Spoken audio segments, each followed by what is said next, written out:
So this session, it's titled Understanding Parents' PTSD, Signs, Symptoms, Protective Measures, and Self-Care. It's Sunday morning. I know everybody's brains are full. I know my brain is full. I had a whole Shabbos, Thursday, Friday, hearing about kids in pain, understanding what's going on with these children, how to be able to relate to their struggles, how to be able to see the chiluk elikam in them. And we heard wonderful, wonderful, amazing speeches, uplifting speeches from some really unbelievable people. And I don't feel I'm on such a level. I'm a little bit more human. And I think most of us go through very human times. When a person has a child who's doing all sorts of things that are, let's say, their worst nightmare, they're not always in a perfect place.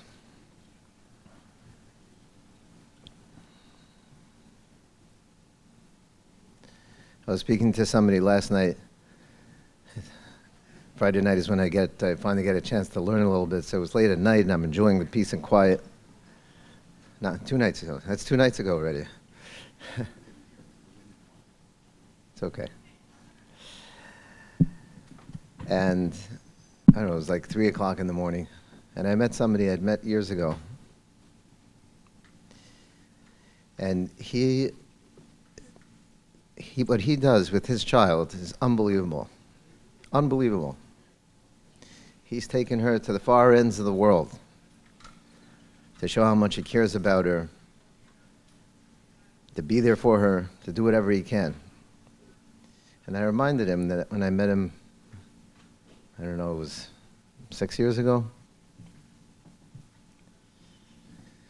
he was hoping that a truck would run over his daughter. I remember years ago I was at an event where there were different naskanim who got together, people working with struggling kids, off the derech kids. And I was horrified. I was horrified. Because these people, they were working with the kids. They weren't working with the parents. And when they were able to see that these are struggling kids. They were able to see that these are good kids that just have a lot of challenges in life, and they're lost, and they're struggling, and they're acting out, and they're dysregulated. And they were connecting with these kids and helping them out, and they were doing a good job. But they obviously weren't parents to these kids. And we were sitting around the boardroom. There was probably 25 people there. And each one after the next, they were sharing horror stories about the horrible parents that they were working with. And I was horrified because I got to know a lot of these parents, and they're really not horrible people. Most of them are very, very special people. We would think working in the kids that are falling out of the system, we would think that most of them, they're troubled kids. They're coming from very troubled families. That's what one might think until you're in this. And you meet these parents. And you meet some of the most special people you'll ever meet in your life. I don't have another way of seeing how this is a makkah for the generation. This piece doesn't make sense. The really horrible parents are not the ones that are having the really horrible kids. And chas v'shalom, I don't want to call them really horrible kids. They're not really horrible kids. They're special neshamas. What I found is the people that are really, really, really minimalistically functioning, their kids mostly struggle with emotional issues. This sugi is different. It actually takes a lot to be very brave to go against the whole system. You have to be very brave. It takes a lot to say, I'm just going to drop out of school. It takes a lot to stand up, to fight the system, to fight your parents, to say life is not working for me and I'm going to insist on doing something different. They don't know what to do different because they're immature and they got all sorts of issues and there's nobody really there to help them, explain to them how to do it, and they're rejecting people's advice and help. So it comes out looking in a lot of stuff that causes us a lot of pain. But they have to have a certain amount of resilience to be able to do this. The kids that come from families that are low functioning, they're usually just low functioning. They're low functioning kids. So I'm sitting around this boardroom, and one Askin who works with kids, he's saying how one parent said that he wishes his child he could see him inside a box, and he wants to put the lid on it. And another Askin was saying, I wish my child died. That he heard that from a parent. And they went around and shared horrible stories.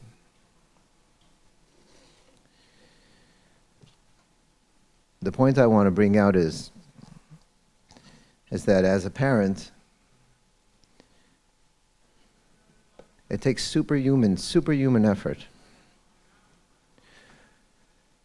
to be able to see what's going on with your child. I don't know, you have to have a siyata d'shmaya. It's beyond, you have to be a tzaddik. You have to be a tzaddik or a tzaddikus. Somebody that's so oiskarbet, you learned every one of the Sifrei Musar. You spent years and years and years working on yourself. If you're going to figure out the right thing to say every time at the right time and not make any mistakes. As parents going through this, there's no doubt in my mind that every single parent who goes through this has not just a rough time, but they've developed real post-traumatic stress from this.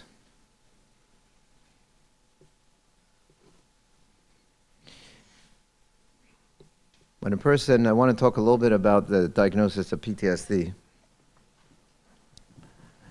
Post-traumatic stress disorder. So unfortunately, if you pick up a DSM, a lot of your kids don't fit that definition. A lot of parents don't fit that definition. It's kind of a narrow window. It's defined as somebody has an overwhelming, life-threatening experience. And now they have all sorts of symptoms afterwards. They have flashbacks, they have triggers, they have symptoms of anxiety and depression. They walk around fearful. They lose their sense of safety in the world. In the clinical field, in this field, when you're working with these kids, you know that you could have full-blown PTSD without going necessarily through a life-threatening experience. If somebody went through years of abuse and they were never threatened with their life, sometimes they are. Most of the time they're not. Most of the time it's actually by somebody who's close to them. It's a sibling, it's a cousin, somebody they trust. They never felt like their life was threatened. They're going to have PTSD. If somebody has an overwhelming amount of negative life experiences to the point that it catches up with them, they're going to have PTSD, all the symptoms.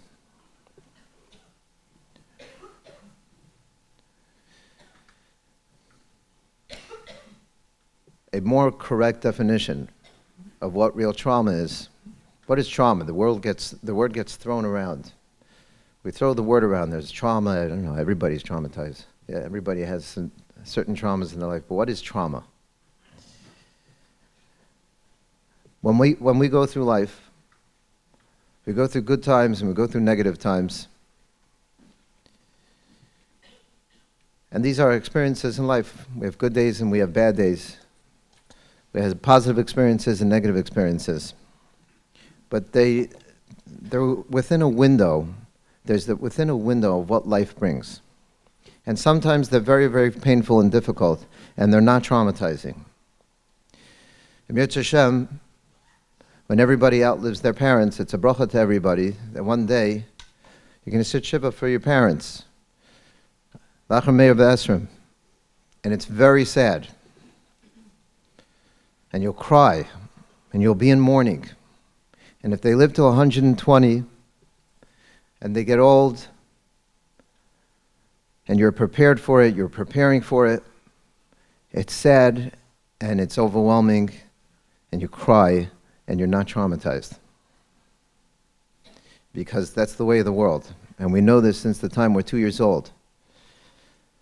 People are born, and eventually people move on. But somebody dies at age 15 in a car accident, that's a trauma. It's not expected. It's not within our window of what we expect to happen in our lives. We need to be able to walk around and feel like we can understand what's happening in the world around us. We need to be able to feel safe enough that we don't think we're going to die at any second. When somebody dies at 15 years old and they were in perfect health, in a car accident or they had a brain aneurysm, it's traumatizing. It's outside the view of what's normal to happen inside the world. When we got married, and they handed us this wonderful manual about how to raise children, it told you exact directions, what to do when they cry, what to do when they're upset, what to do, at what age you machanech them, what do you tell them, the lessons in life. Perfect manual. It said nothing. No one told you anything about what you do when they go off the derech. What you do when you find out they're being Machal Shabbos. What you do when they don't come home at night. It's outside our view of what's a normal experience in life. And something that happens outside of what we know how to process sticks inside our brain in such a way that it's just there. It's there, it's live. It doesn't go into a long-term memory experience. We can't calmly say, oh, this is what happened. Let me sit and think about what do I need to do in order to be able to respond in such a way that's going to really, really be effective. If somebody's child doesn't go home at night, they go into panic and fear, into desperation. If somebody's child comes into the house and they didn't like the supper and they toss it across the room and they throw an F-bomb at their parent and tell them that they wish that their parent was dead, our parenting manual didn't tell us how to be able to sit calmly and say, oh, I love you, Shefala. You must be really hungry. I'm sorry that you didn't like the supper tonight. We'll find a way that you can get some food and you can feel good about yourself. It's normal for when that happens, you want to kill your kid. And maybe you yelled at that child. Maybe you said something that's not your proudest moment in life. But we're human beings. We're human beings and we make mistakes. And it's okay to make mistakes. And you can go to your child afterwards and you can apologize. I'm sorry, I wasn't prepared. I wasn't in the best place. I didn't respond in a way that I'm proud of. I really love you. I'm sorry you didn't get the supper that you were expecting. You must have had a really rough day. Let me go ahead and do something that can make it easier for you. If we go through enough experiences, the dread, a parent's worst fear, if their child falls out of school. It's the worst, it's a tragedy. It's their worst fear. I don't know how parents sleep at night. I don't know how they sleep at night. You don't. Yeah, you don't. If you don't know if your child's safe, if you don't know what they're doing, if you don't know the outcomes, the repercussions of some of the things that they're going to, who knows? You're looking at it looks like you're slowly burying your child. That's the way it looks and feels.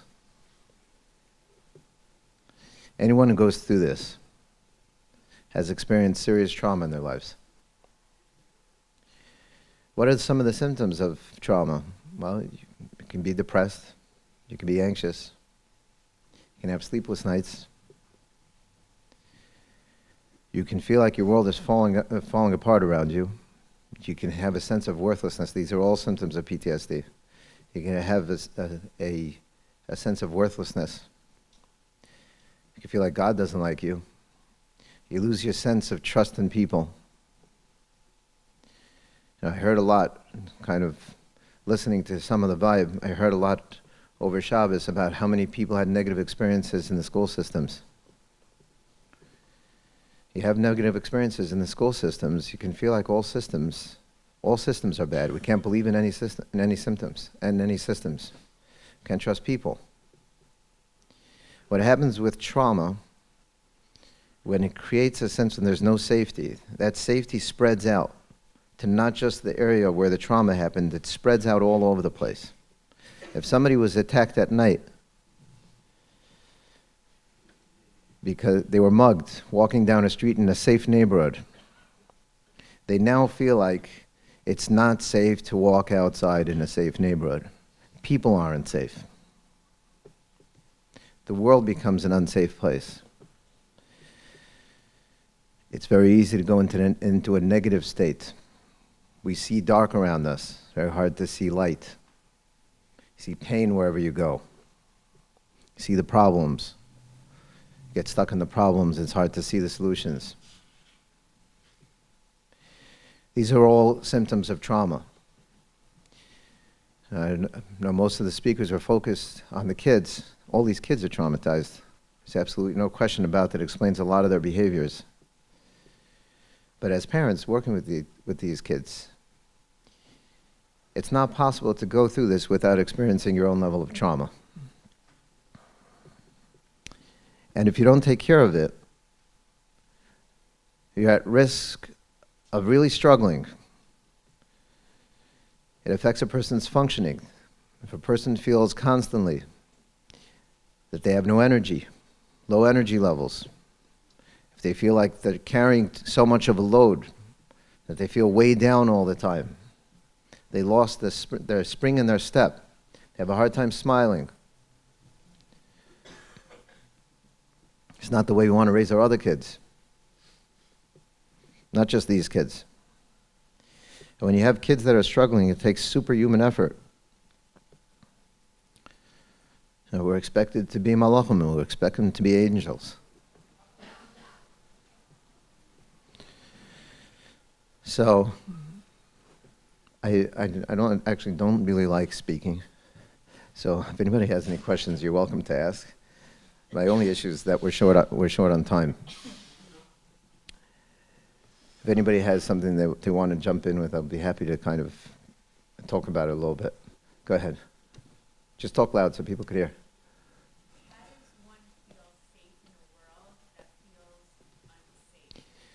And just to take it further, how does one have and feel a loving and safe relationship with Hashem when we're running from Hashem to Hashem? How does one feel safe? So the question was, how does one feel safe in an unsafe world? And how does one feel safe with Hashem when we're running to Hashem and from Hashem? We're talking about trying to understand the kids and understand the parents?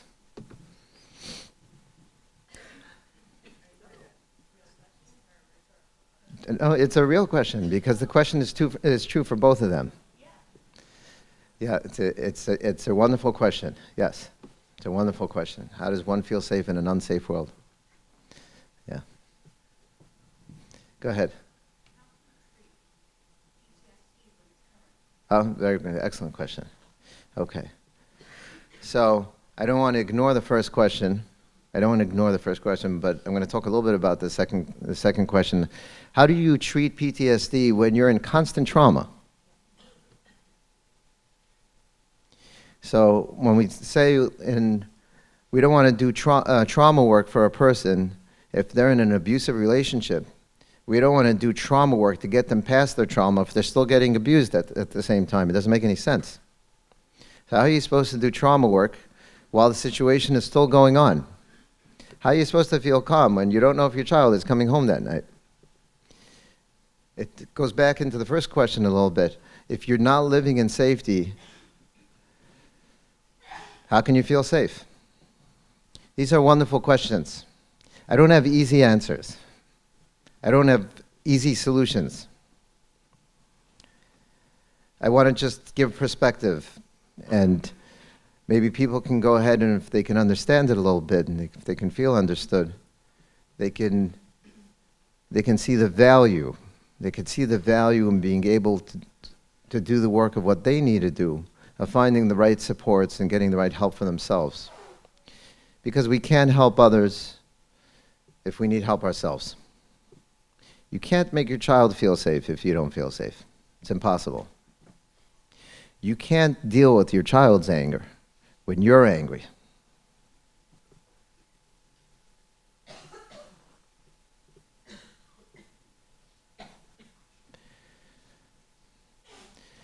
I do a couple hours a day I do private clinical counseling, only a few hours a day. The rest of my day I'm involved in working with struggling kids and their parents. In my clinical practice, a very high percentage of the people that I work with were these kids when they're on their way back. And they're young adults in their 20s, low 30s. A lot of them have anger at Hashem. And I know I'm being recorded, so I have to be careful about how I say this. Why did Hashem do this to me? What did I do that I got molested? Why did Hashem give me this pain? The parents are angry also. And the parents are angry too. So listen with the kids. Thank you. The parents aren't angry. The kids Yeah. feel traumatized. The parents share. You're not a mother. I know you're a father, but you're not a mother. These kids lived in us for 9 months. Yeah.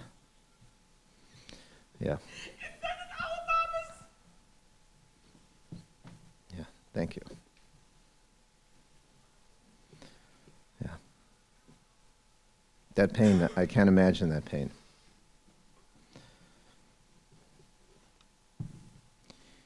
We don't have a way to understand about why Hashem gave us these kids.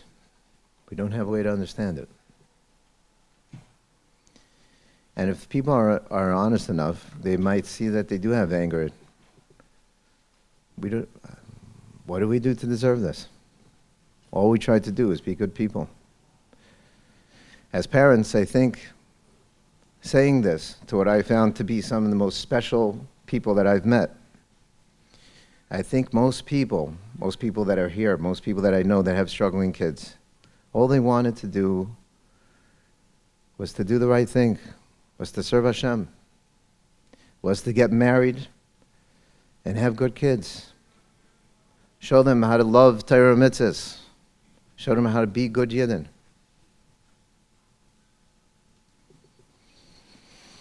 What do they do to deserve this? I don't have an answer. I don't have an answer about why kids get cancer. Maybe one day we'll understand. But we can recognize that this causes a tremendous amount of pain, a tremendous amount of mixed and confusing feelings. So the world doesn't feel safe. We have all sorts of very, very, very intense feelings. And then people on the outside expect us to be perfect. When your child came in and didn't like the supper, threw it in your face and cursed at you, and you lost it for a second because you hadn't slept for a week. And you're going to get this because the people that are working with these kids, not all of them have so much of experience. Not all of them have been inside your house and known you and seen that you're special people. And they talk, and you'll experience some of that pain. You'll hear people say negative things about you. And people will doubt your parenting, even when you're doing everything right. The world becomes an unsafe place. So the first thing that you could do, and this helps with any trauma, is you could find people in a similar situation, people who understand you, people that are in a better place, or people that are struggling in a way that can be supportive to you, and you get together as a community. And that's probably the single most powerful, most protective factor, is that you can connect with other people who understand you, who are supportive to you, who can be there for you. You're not alone. When you experience a problem that's overwhelming and you're completely alone, that's so much more that it's going to shut you down. It's going to take you over. It'll sabotage your brain. So you come to Keshe Nafshi Shabbaton. Come every year. Come twice a year. Come as many times as they make it. Find more friends that are in this situation. Go to support groups. Stay away from the people who don't understand it. That's probably the single most effective thing that you can do that will really be a protective factor. Anyone who wants to take medication for anxiety or depression, don't hold yourself back. You don't have to be a martyr. It's fine. You know, I wish we would give, so they gave out Tylenol here at the front desk. You should be giving out anti-anxiety medication. You should be giving out, what do you call that helps you sleep at night? Melatonin. Melatonin should be given out everywhere. Yeah.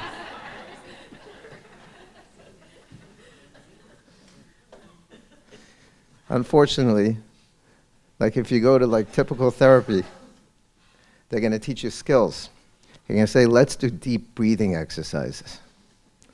Now this is going to really help you out when your child is cursing at you. And your child has run away and you don't know if you have to pick them up at the police station. I'm just going to do deep breathing. Let me count to 10.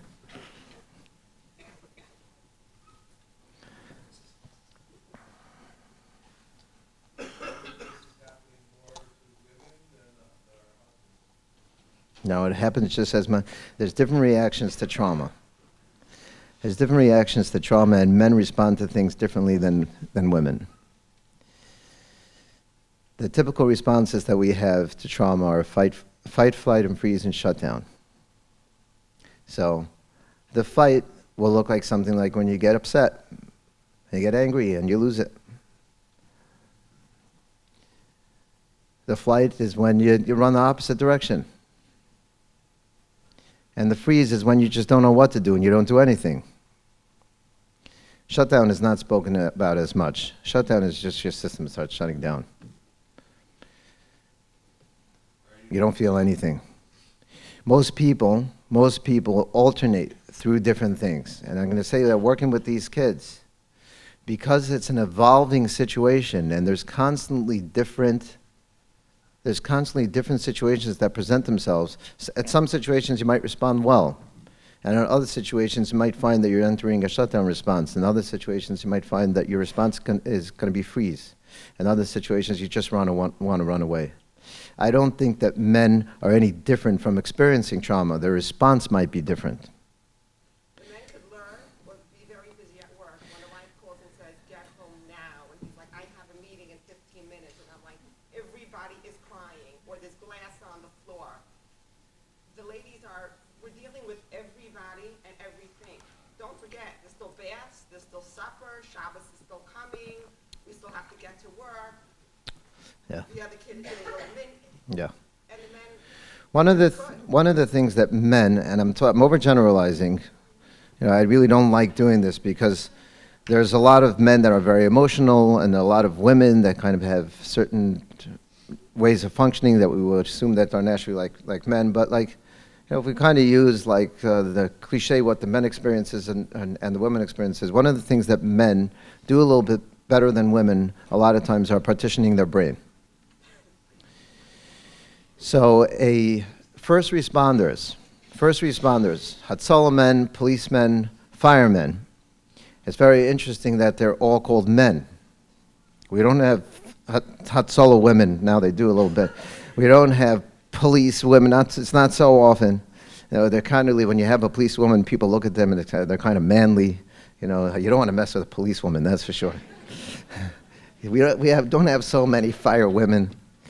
And the reason for that is there's a training that they need to go through, and it's something that men kind of take more naturally to. When a fireman has to go into a fire, they need to be able to think, where's the right place? What's the right thing that I should be doing? Should I be going into the fire? Should I be waiting for backup? Should I be going through the roof? Should I be going through I'm not a fireman, so I can't tell you the details of it, but you need to be able to think in a time of crisis about what the smartest thing to do is, what the right thing to do is, and how you do this efficiently. If there's a child on the 3rd floor in a burning building and you hear them screaming, if you listen to that child and you don't do what your training is, not only are you not going to be able to save the child, but you're going to put yourself in sakana also. Now you can have 2 people in sakana. So they train people. We're not going to hear the sound of that child screaming. If you're are there any first responders here? Any Hatzalah men?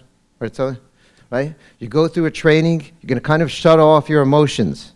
You're going to shut it off, and you're going to think, what's the right thing to do? I can't listen to the emotional pain of somebody that's hurting right now, or somebody that's like something terrible that might happen. You need to think about what the right thing to do is. Partition our brains. So they train first responders this way. We're going to not respond from an emotional place. We have to respond from a cognitive or an instructional place to think what the right thing to do is, and that's what we're going to do. We're going to do it well.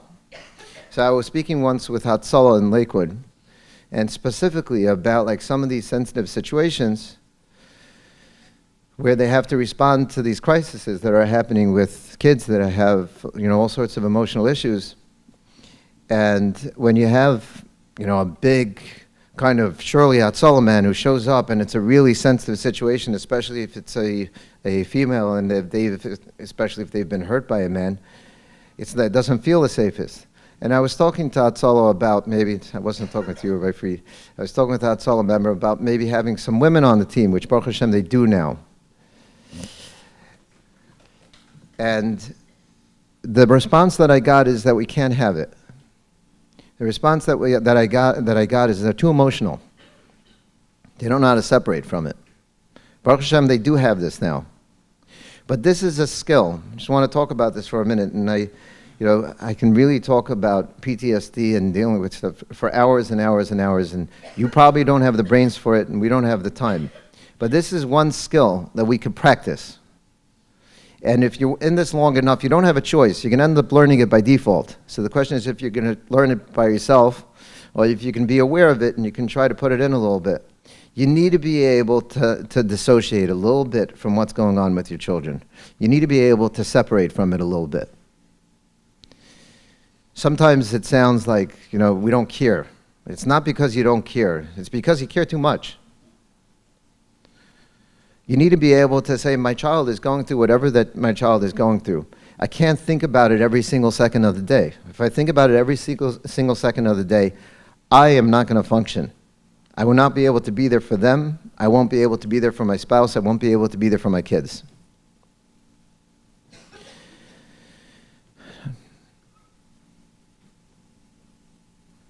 Part of what drove me into working with families of kids is that when I would see that when one child struggles, a lot of time there are many, many children that struggle afterwards. And the reason for this, what I see is not because there's something wrong with the family. It's not because it's not a stable family. These kids have their situation with their kids has destabilized their whole family. If the family goes into a system that they're operating out of panic and fear, desperation, they feel like that they're sitting at the edge of their seat all day long. They're not getting any sleep. They're walking around feeling like, who knows what life is going to bring to me the next second. It's impossible to run a functioning family like that. And when the kids bring in chaos, it's chaotic. So we don't have time to practice this today about how to be able to partition your brain. But this is something.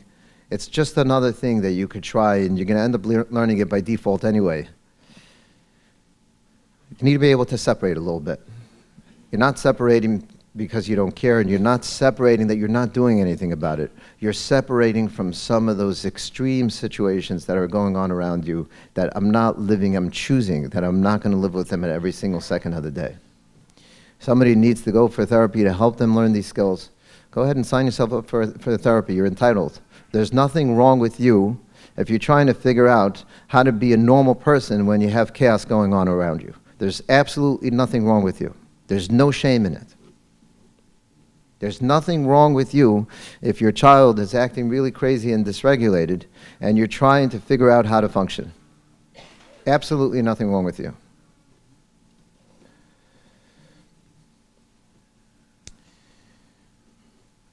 There's another piece that I feel that aside from skills, aside from a lot of skills that a person can work on, they work on with their friends, they work on with their therapist, they work on with their spouse, they come and hear divrei chizuk from all sorts of people. There's one thing that I feel that is necessary in order for a person to really be able to, if a person wants to be able to function, if they want to be able to wake up and have a smile on their face, when they have what they've always considered churban around them, when what they've always considered their worst nightmare, churban, destruction, if a person is walking around and their life is ruined, or they see their child is ruined, their family is ruined, I don't think that there's a way that they're going to be able to really be happy people, healthy people, functioning people. In order for a person to be able to deal with a situation like this and be okay with it, and be able to be who they want to be as parents, to be able to become some of those really, really special parents who have spoken over the weekend, and even those special parents, they've all had weak moments. It's not like they've always said the perfect thing. They need to be able to come to a place of deep acceptance. How? So, I'm going to tell you a story. And I feel it's not really, I don't think that I'm really the person to say how. I really don't think so. This is not something that comes from research. This is something, I don't have enough gaiva that I could say how. I don't have enough haughtiness that I could say how. But I'm going to tell you a story. I'm going to tell you a story of a very, very special parent, a mother, shared this story with me, and I got permission to say it over here. So, this was a lady who she was a good student. When she was younger, she was one of those kids who gave her parents nachas. She went to school and she absorbed all the information they gave in school. Constantly working on her midas, constantly developing knowledge, learning, soaking up all the messages that her teachers had told her. All she wanted to do was to serve Hashem. And she did a good job. And she davened that she's going to be able to grow into a tzaddikas, a neishes chayil, a yiddish mama. And Baruch Hashem, she graduated high school and went to seminary, went to the typical system, and got married to a wonderful person who wanted to sit and learn and go into chinuch. And then she had a whole bunch of kids, beautiful kids. And she gave everything she had to her kids. Her whole life. This is what she was taught in school. You live for your kids. Your kids are your nachas. If you can get married and raise the next generation that are Shemrei Torah mitzvahs, you're surely going to get a place in the world to come. And she gave everything that she learned over to her kids. She showed them good midas, and she baked them amazing food, and she was involved in doing homework with her kids. Every project that they were doing, she was heavily involved in. She was waiting for them after school to give them chizuk and to be involved, and went to PTA. And everything was what she felt like she was doing Ratzon Hashem. She was doing amazing. And that went on for quite a number of years. When they're young, they look pretty innocent. And then one kid went off the derech. And then another one did. And then a third child went off the derech. and her life started to crumble. What do I have to live for? What could make me feel good today? My whole life, all I wanted to do was to serve Hashem, was to raise the next generation in Klal Yisrael, was to be able to be a good Yiddish mama. I'm going to teach Torah, mitzvahs, and love for Hashem.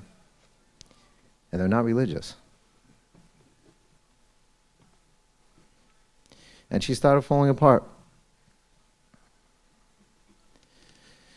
And when her daughter was going off the derech and came home with, like, I don't know, purple hair and a new piercing, it was like an all-time low for her. And she was finding it hard to function. Rosh Hashanah time comes by, Yom Kippur, Seres Yemei Tshuva. And what is everybody davening for? She doesn't know what to daven for. She's already seen that no matter what she does, she doesn't have control over the outcome. Her kids are adults now, and they're going to choose what they're going to choose, and there's nothing that she can do about it. What can make her feel safe? And she secretly wished inside, Rosh Hashanah time, that doing the Sana Toikef, Mi Yichya, Mi Yamos, she's secretly wishing inside, I can't deal with this, it's too much. Hashem, take my life.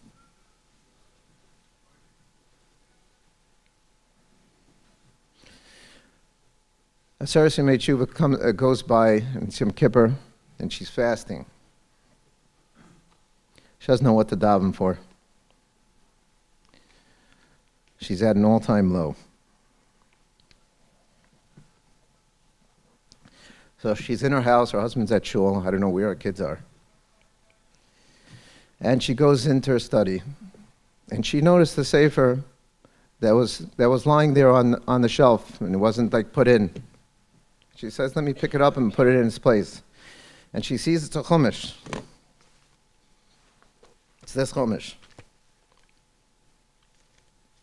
So she picks it up, and she just opens the page. And she opens up to this week's to the Parshas Vayigash.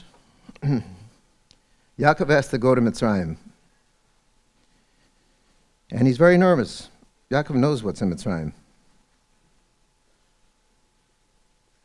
At a certain age, you have to push it away a little bit. It happens all of a sudden, by the way.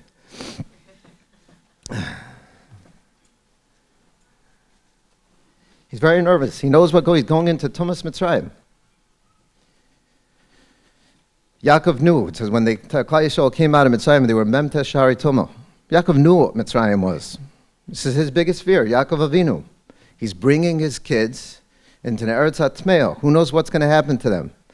You know, they definitely weren't going to be like his Aseres HaShvatim right now, pure. You know, not a shemetz of psul in them. He's going into Mitzrayim, a place of tumah, far away from feeling Hashem's presence. So it says, Vayomer Elikim Yishal b'maris halaylo, and she reads, Vayomer Yaakov Yaakov. When it says a double lashon, say it's lashon chiba. Hashem's saying, my dear son Yaakov. Vayomer Yineni, he says, here I am. Vayomer, it says, Al tira mirdo Mitzrayim, don't be afraid of going down to Mitzrayim. Ki l'goy gadol asim chasham. You don't understand it, but I'm going to make you a great nation over there.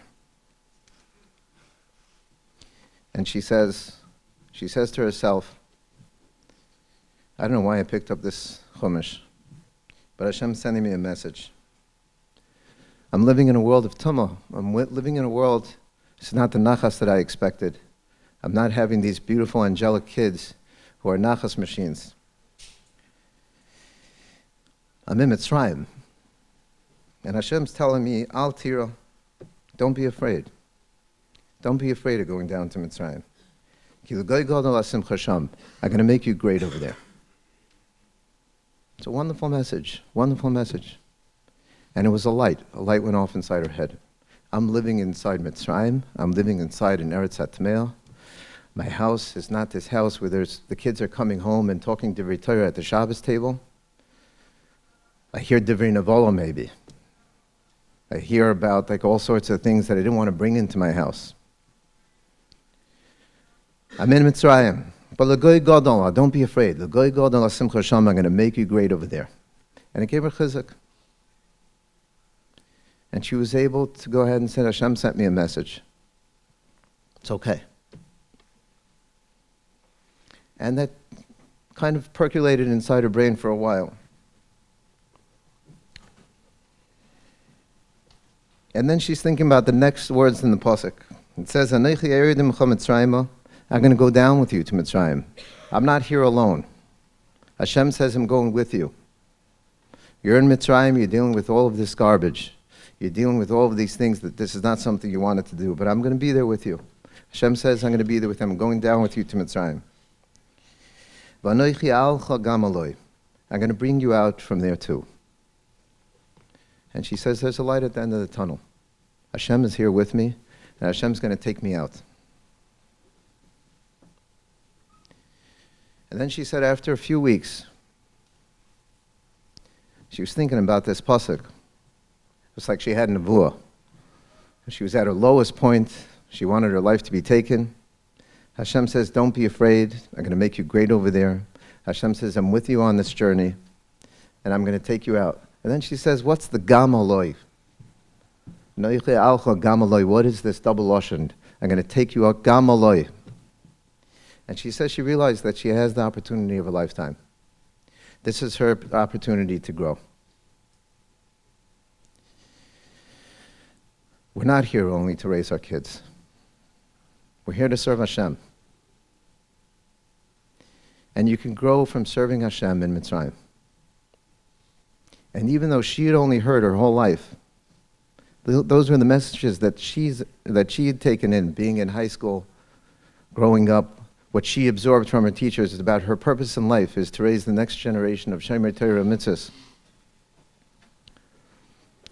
She's there for a purpose, even if they're not being Shomer Torah mitzvahs. And it's like, she said a light bulb went off in her head. She says like, wait, some of my classmates never got married. It can't be that the only thing we're there for is to be able to raise the next generation. They never got married. Some of them never had kids.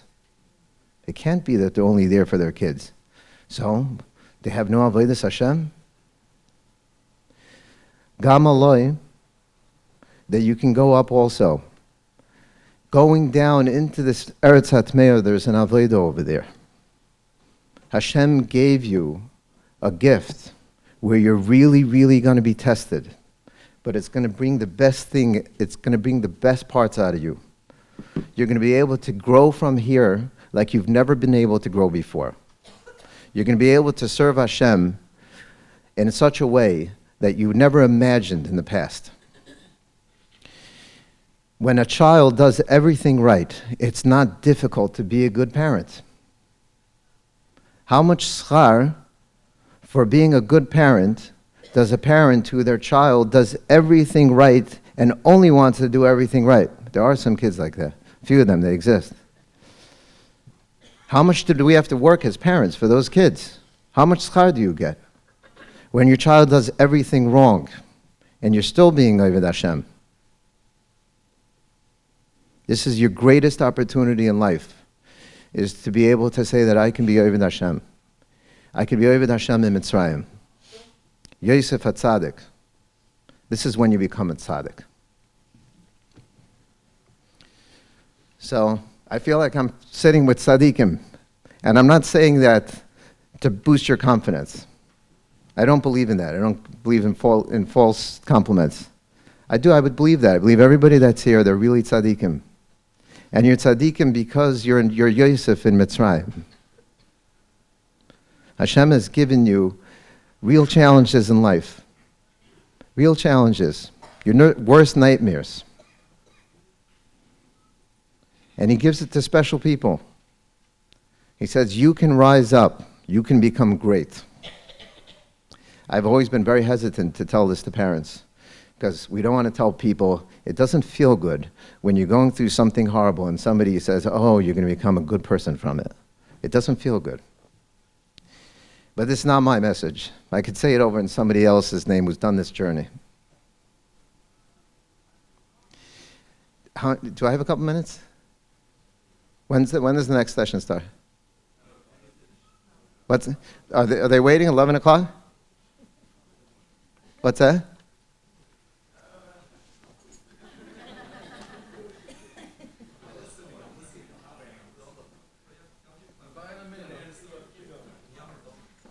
Five minutes? Okay. I want to do an exercise for 5 minutes. If I'm stealing time from somebody else, I really apologize. Is that you, Rabbi Ben Shushan? Okay. You'll sit and you'll participate for a minute. I want to do an exercise for 5 minutes. 5 minutes. And you don't have to tell me after. If you want, you can tell me afterwards how it worked. I'm going to ask everybody if they can close their eyes for 5 minutes.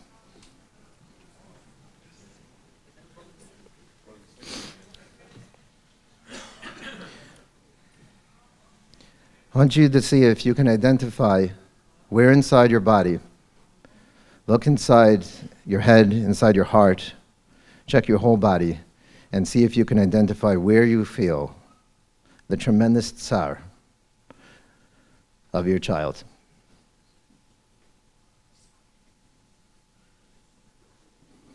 See if you can see where you feel it.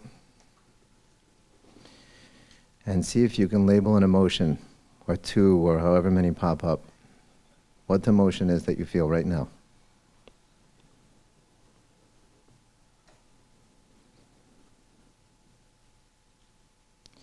And as you're thinking of this place of pain, of your child that's in pain, and you notice what the emotion is, see if you can, how big does it feel? If it had a size, how big it would be. And if it had a weight, see if you can identify how many pounds it feels like.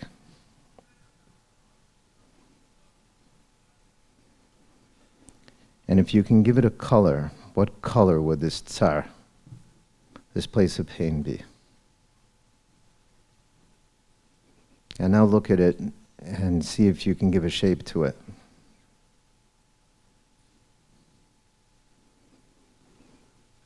And see if you can identify what it feels like if you were to touch it. What's the temperature? How hot or freezing it is.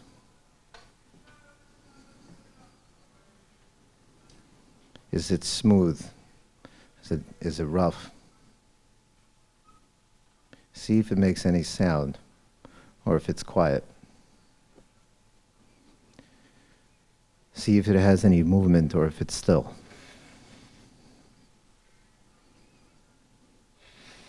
And just sit with that for 5 seconds.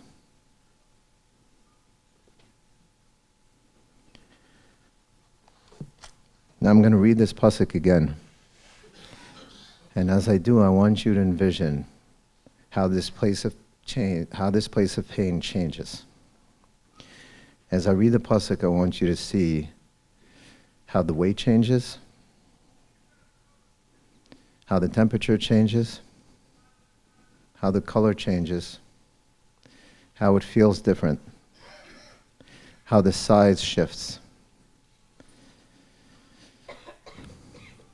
how it goes, how the movement of it changes, and how big it is. Hashem comes to you and he says, Yaakov, Yaakov, Yolosh Nechibo.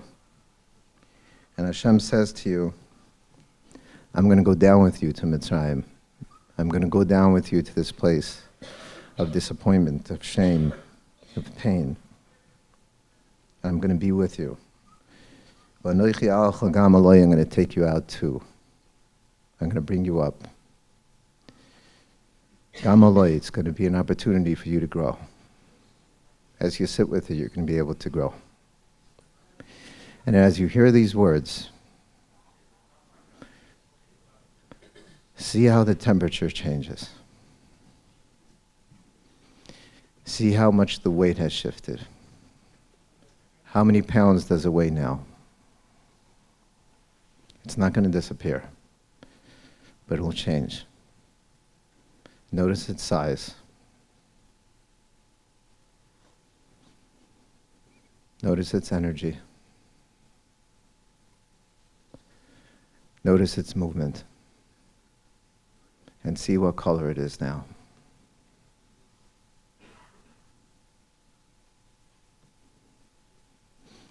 Thank you very much.